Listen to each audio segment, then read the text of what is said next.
यहां पर पत्थर के पर्यायवाची में अभी बताकर आया, जिसके अंदर इसने पूछा पर्यायवाची नहीं है, ठीक है, तो इनमें से कौन सा ऐसा पर्यायवाची है जो नहीं है? पाषाण तो है, अशम भी है। अब ग्रावा और भूधर, तो भूधर ये तो इसका पर्यायवाची होता है, ठीक है। इसके अलावा पत्थर को अपने और क्या कह सकते हैं? प्रस्तर भी बोल सकते हैं। तो इसका जो पर्यायवाची होगा वो ये तीनों तो है। इसका उत्तर क्या हो जाएगा? सी, ग्रावा। बहुत बढ़िया। चलो नेक्स्ट प्रश्न आगे बढ़ते हैं। किस विकल्प में सभी शब्द, शब्द सही नहीं लिखा हुआ है, सभी शब्द जो है सरस्वती के पर्यायवाची नहीं है। यानी यहां पर गिरा, हंसवाहिनी, वागेश्वरी, वाग्मयी, शारदा, भारती, सूरभि, वीणापाणी, इनमें से कौन से शब्द जो हैं वो सरस्वती के पर्यायवाची नहीं है? आप लोगों को मैं अन्य और बताता हूं। आपने नाम पढ़ा होगा कभी लक्ष्मी। लक्ष्मी को क्या कहते हैं?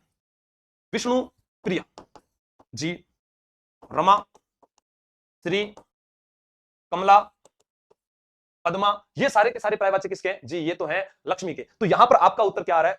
हीरा नहीं, सी, बदल गए तुम अमित। काव्य शर्मा, पढ़वा ना भाई यार, बदल गया अमित, देख भाई। ठीक है, तो ये भी आपको याद रखना है। एक आपसे पूछा जा सकता है इसी में, इंद्रा, सिंधुजा। सिंधुजा जो है वह भी हमारे से एग्जाम में पूछा जा सकता है। उत्तर जिनका सी आ रहा है वो सही है, क्योंकि पिछली बार बीएसटीसी में ही आया था। सुर भी अगर छोटी मात्रा आती है, सुर भी अगर छोटी मात्रा आती है तो उसका मतलब गाय होता है। उसका मतलब क्या होता है? गाय होता है। तो इसका मतलब सरस्वती में गिरा, हंसवाहिनी, भारती, शारदा सभी है। इसके अंदर सरस्वती में आपको एक नाम और भी याद रखना है, कादम्बरी। एक अपने पढ़ते हैं वागेश्वरी। वागेश्वरी, वागेश्वरी भी सरस्वती का, जैसे कुंभा जो थे, महाराणा कुंभा, उनकी जो बेटी थी जिसका नाम क्या था?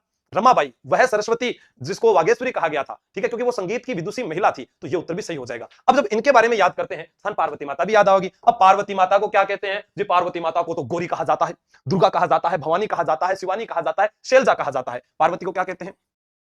पार्वती, गौरी, दुर्गा, भवानी, शिवानी, शैलजा। अब हमारे पास लक्ष्मी जी, सरस्वती जी सभी की बातें आ चुकी है, तो ये आपको याद कर लेना है। अब मैं सरस्वती के रूप में आपको बताऊं, यहां पर सुर भी जो है वो सरस्वती को भी कहते हैं, याद रख लेना।